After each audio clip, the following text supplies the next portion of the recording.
الله الرحمن الرحيم وإذا الجبال سيرت وإذا الجبال سيرت وإذا الإشار أجلت وإذا الوحوش حشرت وإذا البحار سجرت وإذا النفوس زوجت وإذا الموءودة سئلت بأي ذنب قتلت وإذا الصحف نشرت وإذا السماء كشطت وإذا الجحيم سعرت وإذا الجنة أزلفت علمت نفس ما أحضرت فلا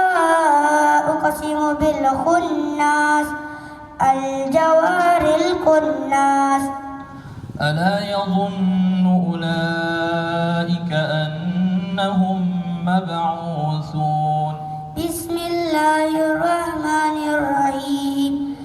ألا يظن أولئك أنهم مبعوثون ليوم عظيم يوم يقوم الناس لرب العالمين كلا إن كتاب الفجار لفي سجين وما أدراك ما سجين كتاب مرقوم ويل يومئذ للمكذبين الذين يكذبون بيوم الدين وما يكذب به إلا كل معتد أثيم إذا تتلى عليه آياتنا قال أساطير الأولين كلا بل ران على قلوبهم ما كانوا يكسبون يا أيها الإنسان إنك كادح إلى ربك كدحا فملاقيه فأما من أوتي كتابه بيمينه فسوف يحاسب حسابا يسيرا وينقلب إلى أهله مسرورا وأما من أوتي كتابه وراء ظهره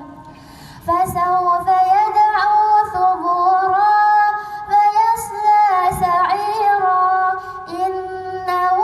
كان في أهله مسرورا إنه ظن أن لن يحور بلى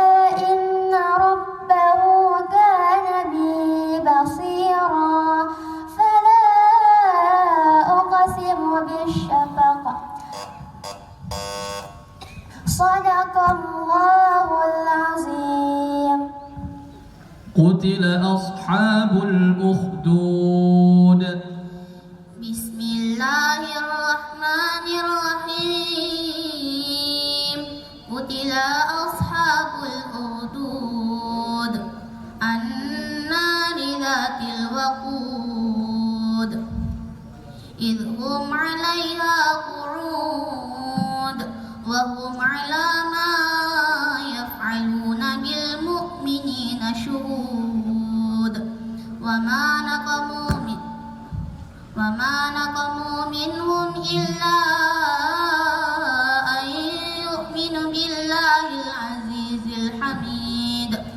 الذي له الملك السماوات والأرض والله على كل شيء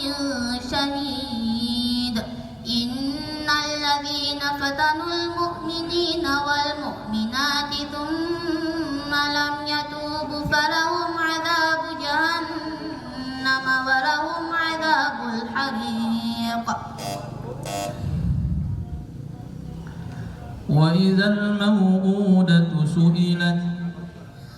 وإذا الموءودة سئلت بأي ذنب قتلت وإذا الصحف نشرت وإذا السماء